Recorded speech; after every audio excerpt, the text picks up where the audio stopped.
It's time to sit back, relax, and listen to Conversations with Joan. Conversations with Joan will inspire, motivate, and empower you. Live your best life now. Listen, learn, think, and decide. And now, here's your host, Joan Herman. Welcome to Change Your Attitude, Change Your Life's Conversations with Joan. I'm Joan Herman. Thanks for tuning in. Conversations with Joan focuses on topics that are important to your life, from health and wellness to professional development to personal well-being. Change makers join me to share their insights, tips, and strategies so you can thrive and live your best life now. Thank you for taking time for yourself, and thank you for letting us be a part of your life. Now, let's start talking. Often, those who suffer from anxiety either exhaust themselves trying to cure it, or they resign themselves to a lifetime of fear and worry. But according to today's guest, Dr. David Rosmarin, instead of fighting anxiety, we can learn to turn it into a strength. He joins us today to discuss how we can use anxiety as a tool to be more self-aware, self-accepting, and resilient. Dr. Rosmarin is a board-certified clinical psychologist who is the founder of the Center for Anxiety, an associate professor at Harvard Medical School, and director of the McLean Hospital Spirituality and Mental Health Program. He's the author of the book, Thriving with Anxiety, 9 Tools to Make Your Anxiety Work for You. Welcome, Dr. Rosmarin. Thank you so much for joining us. It's my great pleasure. Thanks for having me. Doctor, so many people suffer with anxiety, and when it happens, it can be debilitating. So when we are experiencing anxiety, what is actually happening in a body? It's a great question. Anxiety definitely can be debilitating. It is not always a strength, but if we have the right tools and strategies, we can turn it into one. So just to clarify that right up front. In terms of the body, the fight or flight response is what's triggered when we have anxiety. And there's a whole host of physical symptoms, including our heart rate increases, our pupils dilate in our eyes, our breathing rate increases, we get more tense, and all of that is a mobilization effect to be able to handle whatever we're facing with more strength and capacity. So there's a purpose for flight or fight, but what happens then, because of whatever we're experiencing in our lives, we're staying in that state, and our body's not designed to be in that constant state. I'll tell you what I think is happening. My sense is that we become actually allergic to the fight or flight response. And when people start to feel anxious or tense, there's all this messaging around us in our culture, which says we shouldn't ever feel uncomfortable, we shouldn't ever feel sad or anxious or have distress.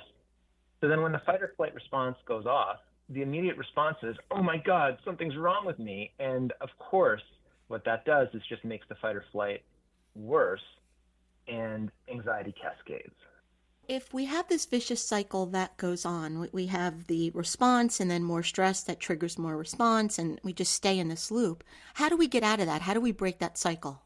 Well, the first step is to recognize that anxiety is a part of life, and it's an inescapable part of life as long as you're healthy. And I mean that literally. All healthy people will have anxiety at some point. And if our goal is to live entirely anxiety-free, well, first, it's not possible, but second, we'd be losing out on the tremendous opportunities that anxiety can provide for self-awareness, to connect with others, and for resilience and many other things. So I think that's the first step, and often the one that trips us up the most. So if two people experience the same situation, why do you think one person handles it in a way where they can kind of just brush it off and move on, and it can become debilitating for another person? What is the difference between those two people? Great question. I saw a study recently, which I think is more illustrative, and I think it can be used to answer your question. There's a study in the Journal of Affective Disorders that crossed my desk. Changes in anxiety and depression in patients with different income levels through the COVID-19 pandemic. And what the authors predicted is that people with lower income would have had greater changes in anxiety and depression and higher levels of anxiety and depression relative to those with higher income. And what they actually found, very interesting, was we found statistically significant worsening of depression and anxiety in respondents with higher income levels, and we did not observe a significant change in anxiety for those with low income over the same period. And reflecting on this study, and one of the discussion points, which I think is a really important one, is that when people have less opportunity in life, and in some ways there's an advantage, because what happens is there's a more accepting of uncertainty and a more greater acceptance of uncontrollability. When people have all the opportunities from birth, they're not used to it when things don't go their way. And all of a sudden, during the COVID pandemic, when uncertainty was rampant, that could lead to major fluctuations in anxiety. The word that kept going through my mind was resiliency. When like you had just explained, when things aren't as easy for you, I think you do have more coping skills and you can handle things better. Yes, and it's not to say that the answer to the anxiety epidemic is to give up our riches, right. but what I think we can learn from this and many other studies, which I think are showing the same thing, is that we need to accept that we're not in control, and to learn that that is a part of being resilient. And that's what anxiety is about: learning to let go, to tolerate what's happening next. That is the main lesson in many ways. I went through a lot of trauma at the start of the work I'm doing now.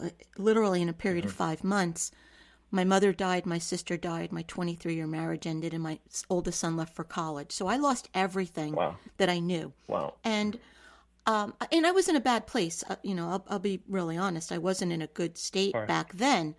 But I always wondered why I was able to get through 4 major losses in a short period of time when any one of those things would have devastated someone else. And to be honest, that's why I asked that question of you, because I didn't know if some of it was just learned behavior, some of it was innate, but I was able to navigate it. But it did lead to a really increased level of self-awareness for myself. I wouldn't know the things about myself had I not gone through that. So can you just kind of explain to us what anxiety can teach us, how it can help us if we let it? That's exactly what my book is about. And I think, your story, which is so poignant, shows that a change in attitude really can change your life, if I might, Doctor, that's why I started this brand. And it really wasn't, and there was no thought behind it, if I'm going to be really honest today. It was just, I knew I had to get my head in the game if I was going to survive. And those words just popped into my head: change your attitude, change your life. It really does make all the difference. Now, are there predictors of that? Potentially some, but ultimately, this is something that some people have had the guidance to be able to do. I don't know who taught you that message when you were younger, or maybe when you were, older, or what it was. But I think one of the issues is that we don't have, this messaging is not, when it comes to anxiety, that's not the typical message. The typical message is, this is a disease, we have to treat it, we have to get rid of it, we have to make it smaller. And I don't think that's the best, most adaptive message. I think instead the messaging is, let's change our attitudes, let's change our perspectives, let's change our behaviors. Let's get the tools that we need in order to not only reduce this, but actually turn it into a strength and something that is happening for a reason. So if so much of our reaction to what we experience in life is in our subconscious, it's stuff that we learned years ago without even realizing we were learning it, how do we then turn it around? How do we become more conscious? Well, we need to have concrete tools and skills to be able to do this. And I'll give you one example. When people get anxious, they usually many people, I should say, end up in an anxiety spiral. The spiral starts with a perception that the anxiety is dangerous and that they have a disease and that something's wrong with them. That, of course, makes the anxiety worse. The second aspect of it is a catastrophizing, where, oh no, this is going to be with me forever, I'm not going to be able to handle this. And those two thoughts, the first one, something's wrong with me, the sort of judgment of oneself, if you will, and the second one, the catastrophizing, they make anxiety substantially worse. And instead, simply holding in mind, this anxiety is here for a reason, it's part of my fight or flight response, I was built to have anxiety, and there is some way that this is not a catastrophe, this is not the end of the world, it does not mean I'm diseased, I simply have to learn how to harness it. That simple messaging is a tool. That is something that people don't usually use and don't usually tell themselves. but turning that anxiety downward spiral into something even more positive, I think is a key first step. So, in your book, Thriving with Anxiety, you talk about 9 tools that can help us make anxiety work for us. Would you briefly take us through those tools?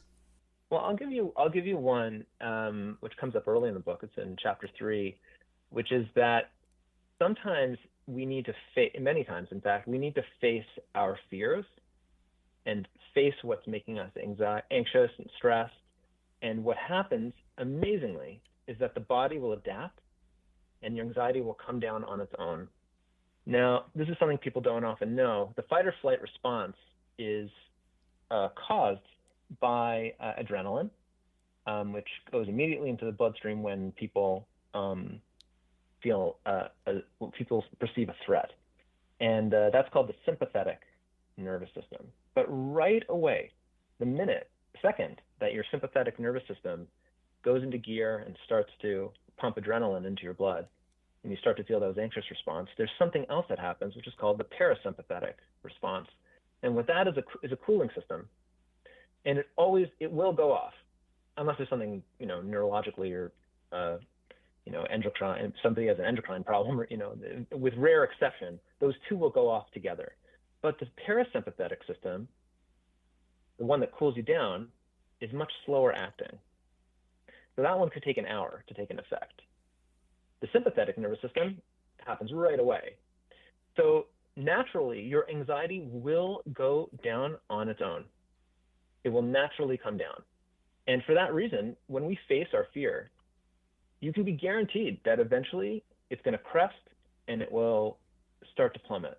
And the parasympathetic system will kick into gear, and you'll be able to feel that calm down the road. But that happens the best when we calm ourselves, when we accept. Instead of trying to shove down our anxiety, we simply accept it's going to be what it's going to be, and actually go ahead and face our fears as opposed to running away from them. And so many of us, Doctor, we live in a constant state of fear. We're afraid of everything. What if I can't make enough money? What if I can't do this? What if I can't do that? What if I fail at this? That's really the story we write for ourselves on a daily basis. Yes, and with those thoughts going through one's mind, it seems like it's impossible not to feel anxious. But the answer to that is, well, what if we face the fear and actually think through, what would it really be like to not make as much money or to be grappling with a certain crisis? Usually people stop short as opposed to really accepting what's going to be and the way that they feel. And one of the key strategies is to learn to tolerate uncertainty better by acceptance, by not trying to shut off your anxiety. I recently read a really wonderful article about if-formations, and it says that we should ask those types of questions, the what ifs, because our brains love to solve problems. So it's almost like staying in that state of maybe or possibility. What if this were to happen? Because it's things we never consider. We're always thinking the worst will happen, but it's making that switch to saying, well, hey, what if this were to happen? And that would make a really big difference, as you just said.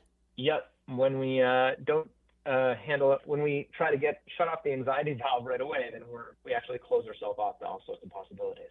And so, Doctor, I know there's a place for medication in the lives of some people, without a doubt. But do you think we're an over-medicated society? Anyone who experiences any type of anxiety gets put on a med. Do you think that that's the right approach to take?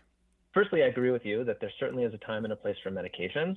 And also, not all medications are created equal. There are different, not only types, but actually classes of medications that work completely differently on different neurotransmitter systems within the brain. So just want to put it out there that, obviously there is a time and a place for certain medications for certain individuals.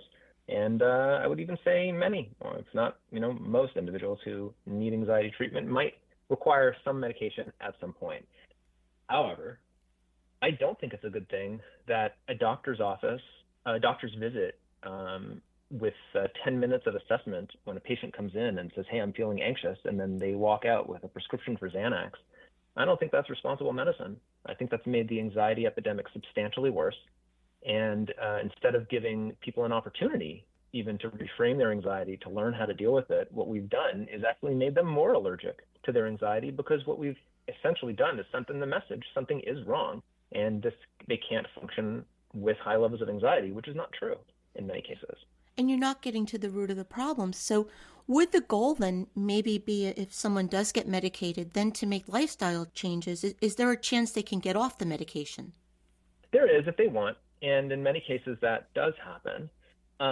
But medication to me is to be used when people either don't have access to psychological treatments, they don't have either the funds, or they don't have the insurance that will be able to cover those types of treatments. They might not have the time to be able to work on this, and I mean literally cannot have the time. Like for the next 3 months, they're on a major project, and it's impossible for them. And that's not a great situation, but it does happen. If they're going through a medical crisis, it's very hard to deal with your anxiety as well.